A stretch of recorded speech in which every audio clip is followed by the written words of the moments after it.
What I do when I study a surah is I recite that surah over and over again for at least a few days.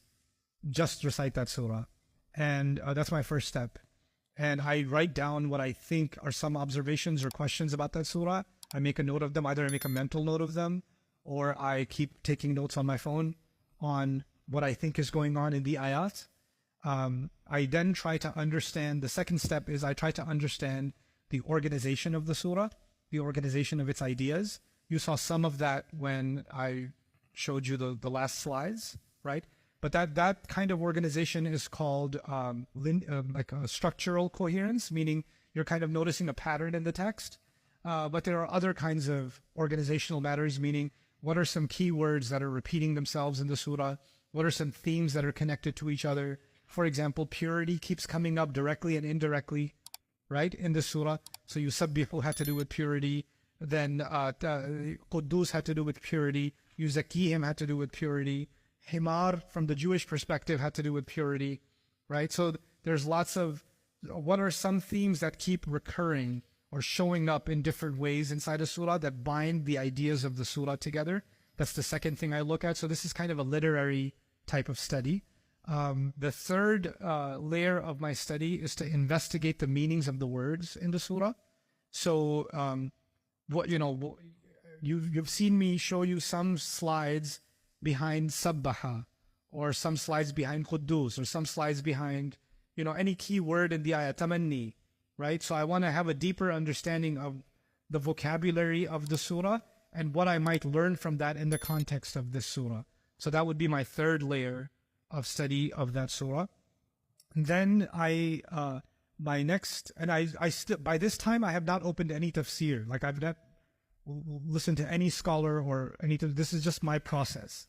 Then my next step in the surah is to actually ask myself, what questions come in my mind when I read the surah? For example, a question that came in my mind is, that I discussed with you today, well, should I be wishing for death if I am from the awliya of Allah?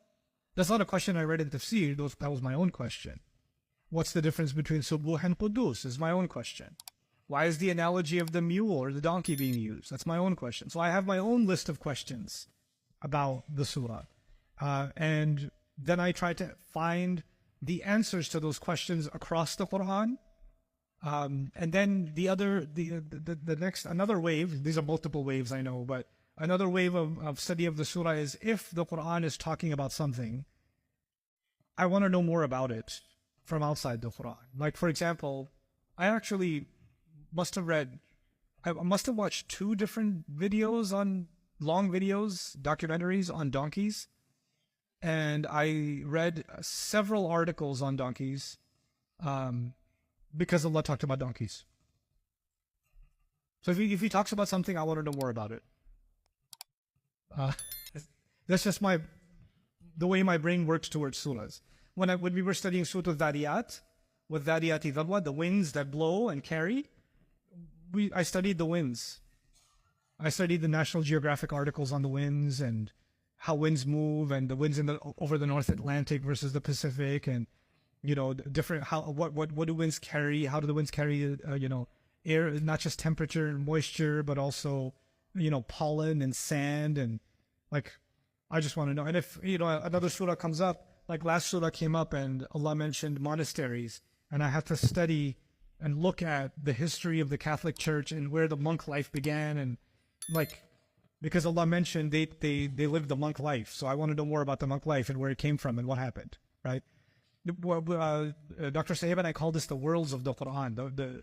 Allah refers to something, and I want to enter that world. I want to go inside that world and take a deep look at what is it that Allah referred to, right? And then that opens up different insights, like the insights in the biblical analogies that Dr. Sahib or Dr. Saqib actually pointed out for me, that I shared with you guys about the donkey and the mule and carrying and all of that stuff. So that's another process. Now towards the end, then I listen to, I read Mutawalli Sha'rabi second. Actually, I listened to Dr. Isar Ahmed, his Mufassal Dars Quran, it was called, in Urdu first. It's a detailed lecture series on the Quran. Dr. Saab is my first inspiration in the Quran. I've heard him hundreds of times before, but I listen to him again anyway. And I listen to him to see how I think differently from he does. And his lectures on this surah are 4 hours long. So he covered the entire surah in 4 hours. Urdu, yeah. That's not in English. And then I'll read Mutawadi Sha'rabi because he has nice insights sometimes, rahmahullah, if there's something available from him or some video I can find of his. Then I'll start building my way up to go towards the tafsir, but not go there yet. Then one of the people I will read up on is Dr. Fadl Salih Hassam al-Ra'i, and I'm very grateful for the sister Arnout.